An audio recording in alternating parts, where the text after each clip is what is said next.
principalmente iniciando el estudio desde los griegos. Nosotros recordemos que al principio yo les comentaba que la integral definida se puede ver como el cálculo del área bajo la curva, como nosotros observamos aquí en la figura número 5.3.1. Si yo quiero calcular específicamente el área entre dos elementos particulares o en un intervalo cerrado A, B, entonces yo puedo decir que si mi gráfica va todavía extendiéndose hacia el extremo derecho como hacia el extremo izquierdo del dominio de mi función, entonces solamente me interesa un área particular, el área bajo la curva. Nosotros veíamos previamente que esta área los griegos lo calculaban a través del método del agotamiento, es decir, circunscribiendo figuras regulares como sería el triángulo debajo del área. Entonces, Riemann ocupó una idea semejante, pero él, lejos de inscribir triangulitos, ¿qué fue lo que él inscribió? Rectangulitos. Entonces, vamos a ver esta idea fundamental, pero previo a ver eso, vamos a introducir a lo que se refiere con una sumatoria. Muy bien, voy a introducir lo que es el término de sumatoria. Observemos. En esta primera parte, nosotros podemos observar que esta primera suma de números, aparece el 1, aparece el 2, aparece el 3, luego le sumo el 4, 5, 6, y así consecutivamente hasta el término enésimo. Estos términos yo lo puedo representar por medio de una sumatoria, que está representada por la letra sigma, donde yo ya les comentaba previamente, yo puedo ver aquí, donde sigma va a tener un límite inferior que va desde k igual a 1 hasta k igual a n, donde este es su suma superior. Entonces, a cada uno de los términos los puedo denotar en su forma extendida como A subíndice 1, A subíndice 2 y A subíndice 3, y así consecutivamente hasta A subíndice K. En particular, para estos primeros términos que yo les decía, K puede ir igual desde 1 hasta N. Y yo puedo únicamente llamarlos a dk, o bien específicamente puedo llamar a la sumatoria desde K igual a 1 hasta N de K, donde se entiende que todos estos términos están reemplazados por este comportamiento de forma general. Observemos esta segunda sumatoria. Yo tengo lo mismo. Tengo 1 al cuadrado, más 2 al cuadrado, más 3 al cuadrado. ¿Cuál es la diferencia entre la primera suma y esta? Que estos términos están elevados al cuadrado y así hasta el término enésimo. Este comportamiento yo igual lo puedo expresar como la siguiente sumatoria. Desde k igual a 1 hasta n, le puedo poner a subíndice k elevado al cuadrado, o bien, de una forma más directa, lo puedo llamar como la sumatoria desde k igual a 1 hasta n de k elevado al cuadrado. Cuando yo describo cada uno de los elementos para k igual a 1, aquí tendría 1 al cuadrado, más para k igual a 2, 2 al cuadrado. Recordemos que este comportamiento es discreto, donde k únicamente toma los valores enteros de 1, 2, 3, 4, así consecutivamente hasta el valor de n. ¿Estamos de acuerdo hasta aquí, chicos? Sí, sí, sí. O sea, perdón, es que me perdí un poquito, nada, haciendo un poco de ruido aquí. Básicamente dijo que K es la posición. Sí dijo, ¿no? Sí. Ok. K es el valor que va tomando, en este caso, tu sumatoria.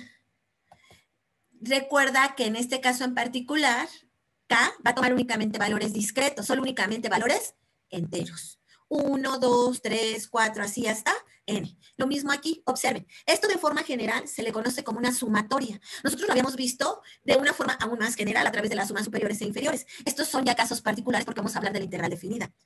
Entonces, de forma general, en notación de sigma, porque esta es una sigma mayúscula, a esos elementos diferentes lo podemos llamar de forma general A subíndice K. ¿Estamos de acuerdo, chicos? Y entonces vamos a tener A subíndice 1, A subíndice 2 y así hasta el subíndice N.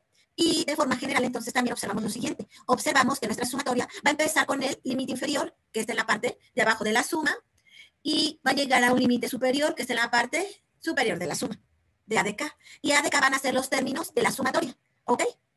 Muy bien. Ahora observemos lo siguiente. Si yo considero los primeros 10 números pares, yo observo que tengo el 2. Si lo sumo además, tengo el 2 más el 4 más el 6, y así consecutivamente hasta el 20. Yo voy a observar un comportamiento. ¿De qué forma? Del siguiente. Lo voy a poder expresar como una sumatoria. Una sumatoria donde voy a ir desde k igual a 1 hasta 10, y por ser pares, va a aparecer aquí específicamente el 2. ¿De quién? Multiplicado por k. Entonces observen, cuando yo tomo a igual a 1, tengo el 2. Más, recuerden que esta sigma significa suma, más para k igual a 2, ¿yo qué obtengo? 2 por 2, 4. Para k igual a 3, 2 por 3, 6, y así consecutivamente. Puedo observar que esta sumatoria general yo la puedo expresar en esta forma, de una forma muy simplificada a través de las sumas. Hasta aquí, ¿alguna duda, chicos? No. Yo tengo una pequeña prefa.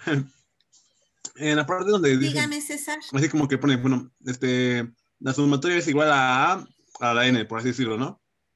Luego pone que es igual a la sumatoria de a la sumatoria de k. O sea, k sería como un valor preciso digamos, de esa ecuación. Aquí de forma, a ver, si se refiere a esta expresión general, aquí le está diciendo los valores que va a tomar.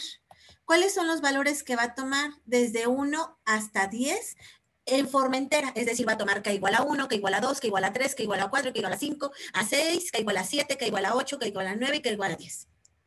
Le está diciendo de dónde a dónde va a tomar únicamente los valores, su límite superior y su límite inferior y su límite superior. Y luego, ¿qué es lo que sucede? A su vez, ese k va a estar multiplicado por 2. ¿Estamos de acuerdo, César? Sí. Gracias, profesor. Ok, ¿sí responde a su pregunta? Sí. Muy bien. Esto es para el caso en el que tenemos números enteros de forma par. Pero observemos, si yo tomo ahora los números impares, a los primeros 10 igual, y los sumo, ¿qué voy a obtener? Que 1 va a sumar al 3, más el 5, más el 7, más el, y así consecutivamente, hasta el penúltimo número, que es más el 17, más el 19. Yo observo que esto también lo puedo expresar de una forma general, como una sumatoria, como la sumatoria de k igual a 1 hasta 10, porque son los 10 primeros números. De la siguiente forma, 2k menos 1. ¿Estamos de acuerdo? Y observemos cómo si se reproducen cada uno de los términos. Para k igual a 1, ¿qué voy a obtener? 2 por 2. Digo, 2 por 1, 2 menos 1, 1. Para k igual a 2, ¿qué voy a obtener? 2 por 2, 4 menos 1, 3. Yo obtengo este término. Para k igual a 3, 2 por 3, 6 menos 1, 5. Yo obtengo este término. Y así consecutivamente hasta llegar al número 10. 2 por 10, 20 menos 1, 19. Pero esta es solamente una forma, existe otra forma de representar a estos números impares. Lo puedo ver como la sumatoria, ya no voy a empezar desde k igual a 1, sino desde k igual a 0. Y voy a llegar hasta k igual a 9. Y en vez de poner 2k menos 1, voy a poner 2k más 1. Y observen cómo esta misma expresión representa a los números impares. Observemos, voy a ir desde k igual a 0. Entonces, para k igual a 0, 2 por 0, 0, más 1, ya reproducí el primero. Para k igual a 1, obtengo 2 por k, que es 1, 1 más 1, 3, y obtuve el segundo. Para k igual a 2, obtengo 2 por 2, 4 más 1, 5. Y se dan cuenta que tengo dos términos generales en sumatorias que me representan al mismo conjunto de números. Sí, ¿Chicos? y lo que estaba notando, maestra, era que usted en cuanto más bajaba el número, más tenía que sumir el sumando. Así mismo, si bajó, por ejemplo, en este caso, bajó una vez el sumando, pues le tuvo que no es cierto, bajó dos, bajó una, pero le sumó dos. Pero se bajó un término, entonces nosotros podemos bajarnos, como quien dice, tantos valores como queramos en el límite y operar para obtener el mismo resultado, ¿no? En Ok, este caso, sí. podemos Ahorita bajar. este corrimiento, observen, en el límite inferior y en el límite superior de nuestra sumatoria, lo vamos a ver ahorita en un teorema, ¿ok? Ahorita nada más quiero que les quede claro esto. ¿Estamos de acuerdo? Una vez entendido esto, observemos lo siguiente. Las sumatorias de forma general nos van a representar la suma de tantos números como nosotros queramos y nos ofrecen un comportamiento general. Observe, aquí nosotros tenemos la sumatoria de k igual a 3 hasta 5. ¿De quiénes? De 2. Observemos que va en el límite inferior de 3, 2 a la 3, más 2 a la 4 hasta 2 a la 5, de estos tres primeros términos sumados. Y lo mismo para este término. Observemos que nos dice que sumemos 2 a la k, donde k va a ir desde 0 hasta 5. Es decir, nos está pidiendo que generalicemos la suma de 2 a la 0, más 2 a la 1, más 2 al cuadrado, más 2 al cubo, más 2 a la quinta, más 2 a la sexta. Y al final esto nos da un único número. Más adelante vamos a ver que esto solamente es el preámbulo, estas sumatorias de lo que son series en particular, ¿verdad? Una vez entendido esto, observemos lo siguiente. Van a ver distintas maneras de representarlo en los distintos libros con los distintos autores que podemos revisar. Una manera de revisarlos es a través del subíndice K. Pero algunos autores en vez de K prefieren el subíndice I, algunos otros prefieren el J y algunos otros prefieren la M. Al final, esta variable nos representa lo mismo. Nos representan sumatorias donde nuestras variables van a estar comportándose desde un término m igual a 1 hasta n. ¿Estamos de acuerdo? Entonces, por ejemplo, si nosotros consideramos esto, Entonces, para este ejemplo en particular, la sumatoria de k igual a 1 hasta 10 de 4 a la k también se puede ver como la sumatoria de i igual a 1 hasta 10 de 4i, o bien se puede ver como la sumatoria de 4 a la j de j igual a 1 hasta 10. Y en realidad todos estos términos me están representando la suma de 4 a la 1 más 4 al cuadrado más 4 al cubo más 4 a la cuarta y así consecutivamente hasta 4 a la décima potencia. ¿Estamos de acuerdo, chicos? ¿Alguna duda hasta aquí de esto que acabo de mencionar? Yo más bien que duda como una curiosidad. La sumatoria podría tener como más de una variable. Así que tenga una K y una M, algo así. Sí, sí podría tener un superíndice y un subíndice, como lo vamos a ver más adelante, en series justamente. Sí, sí lo puede tener. En este caso particular solamente tiene un superíndice nuestra expresión, obsérvese, es 4 a la K, como un superíndice, pero sí puede tener un subíndice. Y de eso justamente, en el caso de cuando nos vimos las sumas superiores e inferiores, no fue necesario utilizarlo. Solamente vimos que tenía un subíndice, si mal no recuerdo, pero sí puede tener ambos. Pero, o sea, ¿se refiere a tener varios límites? O sea, que pudiéramos tener, por ejemplo, dos variables, k igual a 1 y, por ejemplo, i igual a 1, como ¿a eso se refiere? Sí, a que puede tener, este Sí, es un ok. superíndice, obsérvese aquí, puede tener un subíndice también. Entonces podríamos tener no una sumatoria, sino dos sumatorias en donde yo tengo dos variables, j y k. No sé si eso respondió a su pregunta, César, o lo confundí más. No, sí, pero otra pregunta de curiosidad. ¿Y un subíndice podría acabar antes que otro o ambos tendrían como el mismo límite? No, podrían quedar. Y ahorita vamos a ver cuál es la diferencia entre iniciar con un subíndice o con otro. De hecho, van a variar dependiendo de lo que ustedes quieran describir. Muy bien. Una vez entendido eso, Gracias, profesor. ok. Vamos a ver las siguientes propiedades de las sumatorias. La primera propiedad, bueno, estas propiedades vienen expresadas en este teorema. ¿Qué nos dice este teorema? Lo siguiente, que la sumatoria de una constante con una función que sí varía en K, se puede expresar como lo que sea constante solo va a quedar como un múltiplo y la sumatoria va a ser la que va a ir cambiando su comportamiento, es decir, la sumatoria de una constante por una variable va a ser igual a la constante por la sumatoria de la variable, donde C normalmente es cualquier número que pertenece al conjunto de los reales. Propiedad número 2. Si yo tengo la sumatoria de dos coeficientes que varían en K, ya sea sumados o restados, eso va a ser igual a la suma o a la diferencia de la sumatoria de cada uno de estos coeficientes. Es decir, la sumatoria de K igual a 1 a N de A subíndice K más menos B subíndice K va a ser igual a la sumatoria de A a la K de K igual a 1 a N más o menos la sumatoria de B a la K de K igual a 1 hasta N. Tercera propiedad. Obsérvese, yo aquí tengo una sumatoria que va en el límite superior de K igual a 1 hasta N. Estos límites de la sumatoria yo los puedo romper en dos términos. Si considero un número intermedio entre menor a N, de tal forma que yo pueda separar mi sumatoria en dos términos, voy a tener que mi sumatoria se va a romper en la sumatoria de K igual a 1 hasta N, hasta M, perdón, de A subíndice K más la sumatoria de A subíndice K de K igual a quién. Considero el siguiente entero de M, que quién sería M más 1, hasta N. Obsérvese nuevamente que M es menor que N, ¿ok? Muy bien. Existe un teorema que también nos va a ayudar a cómo calcular las sumatorias de ciertos términos, que es el que se dice a continuación y que algunos le llaman fórmulas de sumas. Si nosotros consideramos un número entero n y C como cualquier constante que pertenece al conjunto de los números reales, la primera propiedad es que la suma de una constante, donde k va desde 1 hasta n, va a ser n veces la constante. Nosotros recordemos en este caso particular que nos dice la propiedad que vimos previamente, la propiedad 1 del teorema anterior, que esta constante puede salir, pero al final, aunque no queda ningún número, aquí se tiene que poner, nos quedaría C, así hasta n. Entonces, la suma de una constante va a ser n veces la constante, ¿ok? Propiedad número 2. Nos dice que la sumatoria de una función de k, desde k igual a 1 hasta n, ¿a qué va a ser igual, chicos? A lo siguiente. Y esto tiene que ver un poquito con las fórmulas de Gauss. Desde k igual a 1 hasta n va a ser igual a n por n más 1 sobre 2. Propiedad número 3. La sumatoria desde k igual a 1 hasta n de k cuadrado, ¿a qué va a ser igual? A n por n más 1 por 2 a la n, perdón, por 2n más 1 sobre 6. Y propiedad número 4. La sumatoria de k cúbica de k igual a 1 hasta n va a ser igual a n cuadrada por n más 1 al cuadrado sobre 4. ¿Ok? Esta propiedad número 2 se refiere precisamente, o el caso particular lo estudió precisamente Gauss. Recuerdan que en clase, no sé si ustedes lo hayan visto, le preguntaron a Gauss, oiga, chicos, a ver, háganme la suma de los primeros términos, y el profesor no podía, o no daba crédito a que, es más, no creía que lo podían hacer sus alumnos. Y chin, que Gauss nos sorprende, ¿no? Y hace la suma de los 3 primeros 100 números. Más adelante, eso lo generalizan de esta forma, ¿ok?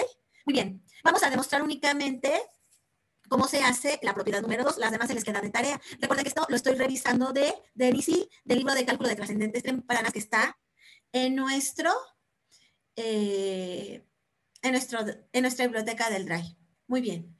Observemos lo que yo les decía. Para la primera propiedad, cuando yo sumo las constantes, significa que sumo C más C más C más C n veces. En el caso de la segunda propiedad, que es la sumatoria desde que igual a 1 hasta n de k, lo que yo hago, si yo desarrollo esta sumatoria, es lo siguiente. Permítanme, les voy a compartir nuevamente pantalla. No sé por qué dejé de compartirla. Ya. Es que en vez de admitir al compañero, quité, deja de compartir pantalla. Ok. Desarrollo esta sumatoria hasta n. Observo que tengo los siguientes. 1 más 2 más 3 más bla, bla, bla, hasta el término n-2, el término n-1, hasta n. ¿Estamos de acuerdo? Ahora voy a volver a desarrollar la sumatoria, pero no comenzando desde 1, sino del límite superior hasta el inferior, y entonces, ¿qué tendría? N más n-1 más n-2, así consecutivamente hasta 3 más 2 más 1. ¿Hasta aquí estamos de acuerdo, chicos? Sí, maestra. Muy bien. Ahora, ¿qué vamos a realizar? Voy a tomar esta sumatoria y las voy a sumar entre ellas, término a término. Sumo n más 1 y obtengo n más 1.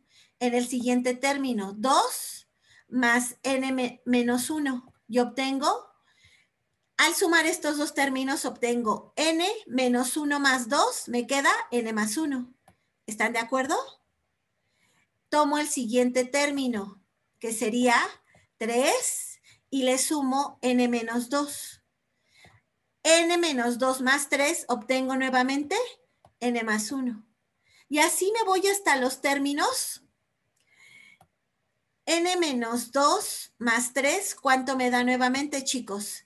N menos 1. El siguiente término, que sería n menos 1 más 2, ¿cuánto me vuelve a dar? N menos 1. Digo n más 1. ¿Estamos de acuerdo, ¿no? chicos? N más 1. Sí, n más 1. Y nuevamente, n más 1, n más 1. Y observo que los n sumandos que yo tuve, ¿cuánto me van a dar? Todos me dan n más 1. ¿Cuántas veces? N, como lo dice aquí. Es decir, esta sumatoria de estas dos, al final me da n veces n más 1. Pero yo, ¿a quién quiero obtener? Recordemos, a la suma de S. Entonces, este 2 que está aquí multiplicando, ¿cómo pasa del otro lado? Dividiendo. Y por lo tanto, yo te obtengo que la sumatoria es igual ¿a quién? ¿A n? A n por n más 1 entre 2. Y no fue justamente lo que acaban de demostrar. Acaban de demostrar. Sí, Ajá. Gauss decía 101, ¿verdad? 101. Ajá. Que la suma, bueno, ahorita vamos a ver, que la suma de k igual a 1 hasta n de k es igual a n por n más 1 sobre 2. ¿Estamos de acuerdo? Las propiedades 3 y 4, cuando ustedes tengan algún tiempecito libre, la van a revisar por ustedes mismos. ¿Ok, chicos? Sí, Y... de hecho, tuvimos que hacer un problema, maestra, no sé si me puede decir, en el que sacamos la fórmula de la integral desde un intervalo 0 hasta un intervalo b. Sí, ahorita lo vamos de a ver. De una cuarta potencia. Okay. Prefiero hacerlo de la 3 hacia abajo, porque observe en estas sumatorias. Observe que en la sumatoria, conforme va aumentando, los términos van haciéndose más complicados. Y ahorita va a entender por qué al utilizar la integral definida, comienza a complicarse bastante los términos de nuestras sumatorias. Entonces ya no es conveniente aumentar más la potencia. Por eso cuando se me dijo que está la cuarta, yo dije, no, yo creo que no. Mejor del cubo hacia abajo, por favor. Es que es un ejercicio que hicimos en la serie. Sí lo vamos a hacer hasta una x cúbica, x a la cuarta, no, por favor.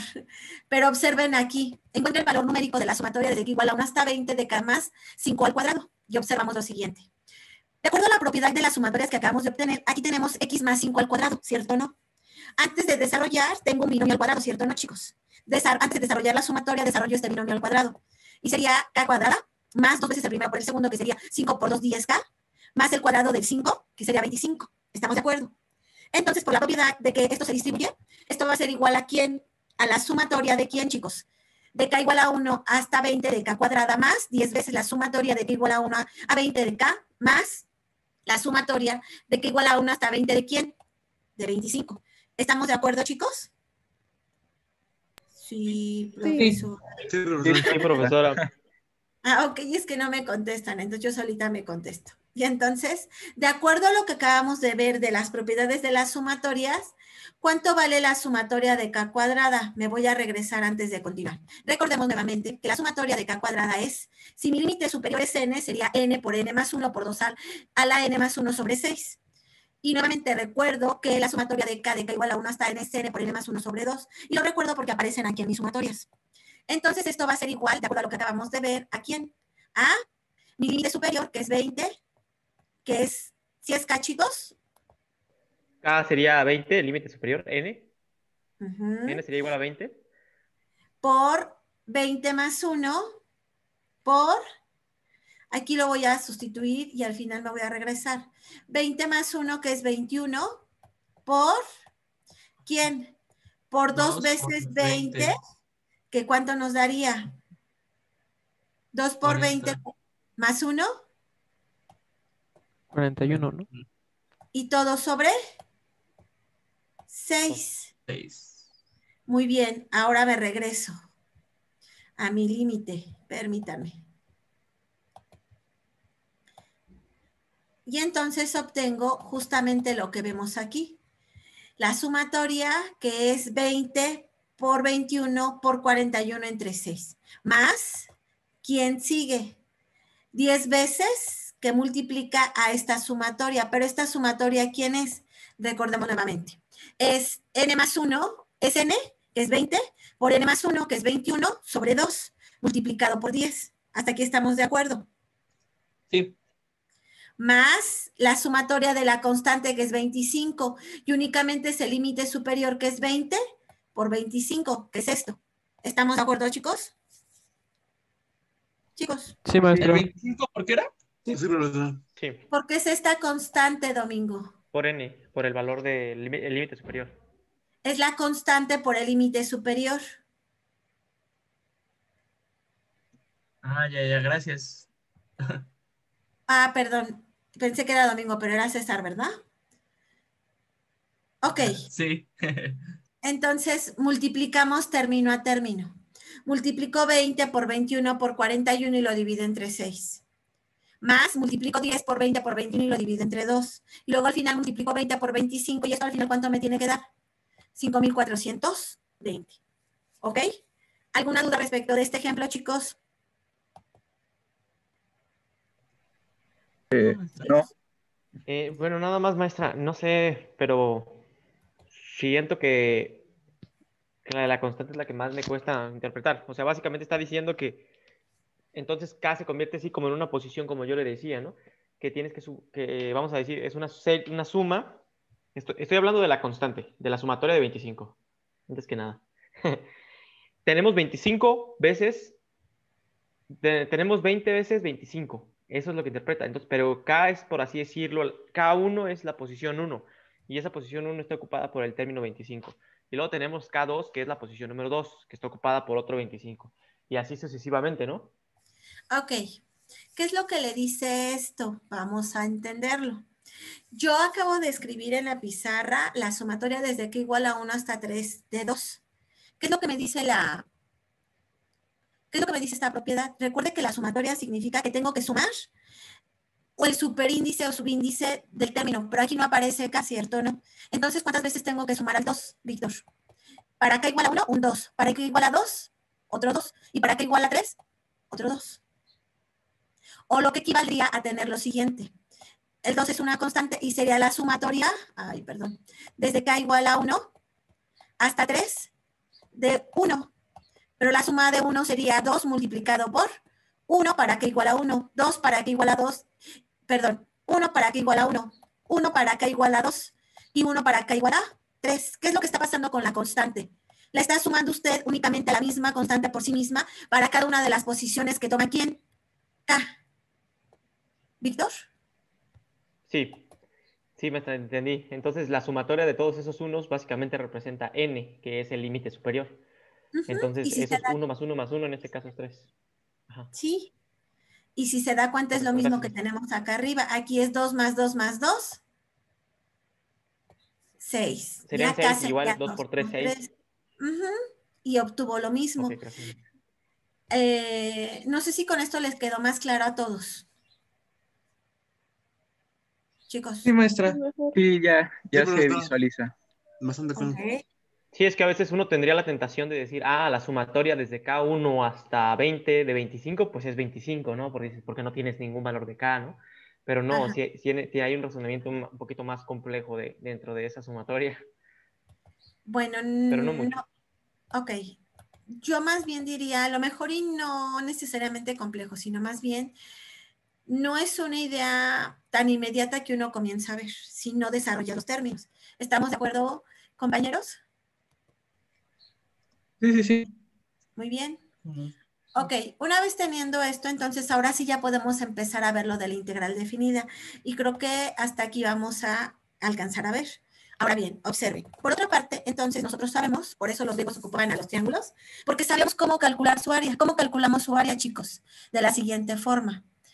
Si yo considero el área en particular de este triángulo, que tiene como base B y como altura H, su área va a ser base B por altura. Esa es una forma. ¿Cuál es la otra forma? Lo siguiente, que si yo la pongo en el origen de mi sistema cartesiano, lo que voy a hacer va a ser particionar mi intervalo de 0 a B en n pedacitos. De tal forma que yo dentro voy a obtener distintos triangulitos, si lo quieren ver así. Pero en particular, aquí es donde voy a comenzar a introducir que para calcular el área de estos subintervalos, voy a utilizar algo que se llama intervalo muestra, que a partir de este momento de forma general lo voy a llamar X subíndice K estrellita. Es decir, cada uno de estos pequeños intervalos, subintervalos, van a tener una distancia o un ancho delta de X, lo que equivale a tener el tamaño del intervalo total, que es B, dividido sobre n subintervalos donde lo estoy dividiendo. De tal forma que para k igual a 1, yo tengo que mi intervalo tiene un ancho de delta de x. Para k igual a 2, mi ancho es 2 por delta de x. Para k igual a 3, mi ancho es 3 por delta de x, y así consecutivamente hasta el término enésimo. El término enésimo tiene un ancho de n por delta de x. ¿Hasta aquí estamos de acuerdo, chicos? ¿Se entiende? Entonces, maestra, nada más es como, es la base del triangulito, básicamente, ¿no? Considerando que Así todos es. esos intervalos son iguales, entonces yo estoy sumando esos, cuántos intervalos tiene mi triangulito generado. En este caso, el segundo tiene 2, el tercero tiene 3 y así. Así es. O Y lo ahorita interpreté creo mal. que no, sí está correcto. Ahora observe lo siguiente. Observe que yo esas X, a ver, ¿qué pasa? Y ahorita va a cobrar más sentido lo de las sumas superiores y lo de las sumas inferiores. ¿Qué pasa si yo comienzo a utilizar esas bases de esos rectangulitos que tengo y distintas alturas? Observo que mis sumas inferiores pueden quedar por debajo de la curva. Voy a llamar curva a la recta que pasa por encima del triángulo, rectángulo. Pueden quedar por debajo. Estas son la representación geométrica de las sumas inferiores en el intervalo de 0 a b para este caso en particular. O pueden quedar por encima, como observo en este inciso B y en la flechita donde estoy moviendo. O puede quedar en medio, como lo observo en el inciso A. Pero si yo hago una partición cada vez más pequeña, donde tomo muestras particulares que a partir de este momento yo les decía, voy a llamarle X de esta forma, X subíndice K, estrellita, esta es cualquier muestra, entonces voy a tener distintas bases, por lo que acabamos de ver, ¿cierto o no? Unas bases, dense cuenta que la partición es equitativa en cada uno de los términos X, K, estrellita, con distintas áreas, ¿cierto o no? Y entre más pequeña es esta partición, más me aproximo al área bajo la curva, ¿cierto o no, chicos? Sí, Sí, sí, sí. entre n tiende a ser infinito, es más el área, ¿no? Es Muy más bien. cercana. Observen lo siguiente. Las ideas de la figura 5.3.3 A, B y C nos dicen que entonces, ¿cómo puedo obtener el área aproximada de esta recta que pasa por encima? Se puede ver aproximadamente como la suma de el área de cada uno de los rectángulos, pero el área de cada uno de los rectángulos es base. ¿Cuánto vale mi base? Delta de X.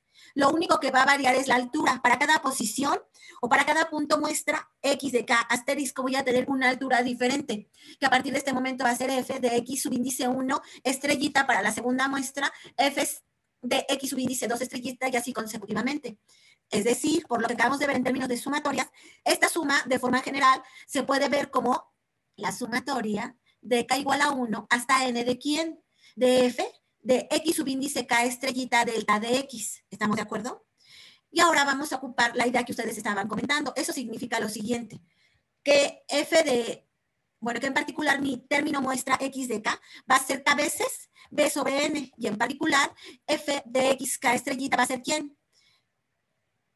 H, que es la altura, sobre N de K, y en particular delta de X va a ser B sobre N. Al sustituir en el área, esto que acabo de desarrollar, voy a obtener que esta sumatoria me va a quedar como la sumatoria de K igual a 1 hasta N de quién, de F estrellita, que es esto, sustituyo H sobre N por K, por delta de X, que es B sobre N.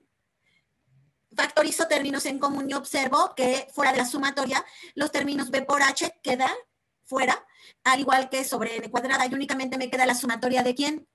De K, donde K va a ir desde 1 hasta N.